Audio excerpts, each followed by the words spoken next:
ஹாய்ங்க. Puri, kurma combination ரொம்ப சூப்பரா இருக்கும். ஸோ எங்க வீட்டுக்கு யாரெல்லாம் கெஸ்ட்டா வராங்களோ, ஃபர்ஸ்ட்டு டே வந்து பூரி, குருமா தான் நான் செஞ்சு குடுப்பேன். ஸோ பேசிக்காவே நம்ம வீட்டுக்காவது கெஸ்ட்டு போனோன்னா, இட்லி, சாம்பார் அந்த மாரி ஐட்டம்ஸ் இருக்கும். ஸோ எங்க வீட்டுக்கு நீங்க வந்தீங்கன்னா, எப்போவுமே பூரி, குருமா தான் நான் வந்து செஞ்சு குடுப்பேன். ஸோ அது ஏன்னு தெர்ல. ஸோ பேசிக்காவே இட்லி அதுவும் சாப்பிட்ருப்போம் இல்லையா? நான் வந்து பூரியும், குருமாவும் தான் செஞ்சு குடுப்பேன். ஸோ நல்லா சாப்பிடுவாங்க. ஸோ நீங்கள் ட்ரை பண்ணியிருக்கீங்களா? நான் வந்து வீடியோவே போடக்கூடாதுன்னு இருந்தேன். ஸோ ஃபுட் வீடியோ வந்து போடக்கூடாது அப்படின்னு. ஸோ நான் வந்து பிஸ்னஸ் பண்ணிக்கிட்டுருக்கேன். பிஸ்னஸு. ஸோ அந்த வீடியோ போனால் கொஞ்சம் தாங்க ரீச் ஆகுது. ஸோ ஃபுட்டு வீடியோ போட்டால் தான் கொஞ்சம் ரீச் ஆகுது கொஞ்சம் அதிகமாக.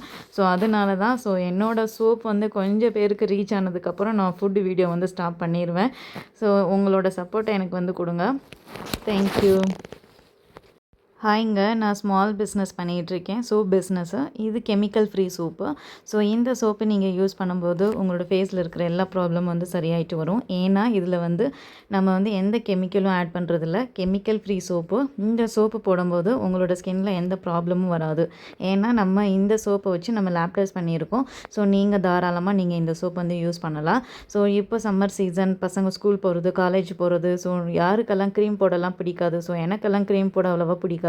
ஸோ நான் நேச்சுரலாக தான் இருப்பேன். ஸோ உங்களுக்கு இந்த மாதிரி சோப் மட்டும் போடணும், உங்களோட ஃபேஸ் வந்து பிரைட்டாக இருக்கணும் அப்படின்னா நீங்கள் இந்த கோல்ட் ப்ராசஸ் சோப் ட்ரை பண்ணலாம். ஸோ உங்களோட ஃபேஸில் இருக்கிற எல்லா ப்ராப்ளமும் சரியாயிட்டு வரும். மாய்ஸ்சராக இருக்கும், ஹைட்ரேட்டடாக வச்சுருக்கும், ஸ்கின் ப்ராப்ளம் எல்லாம் சரியாயிட்டு வரும்.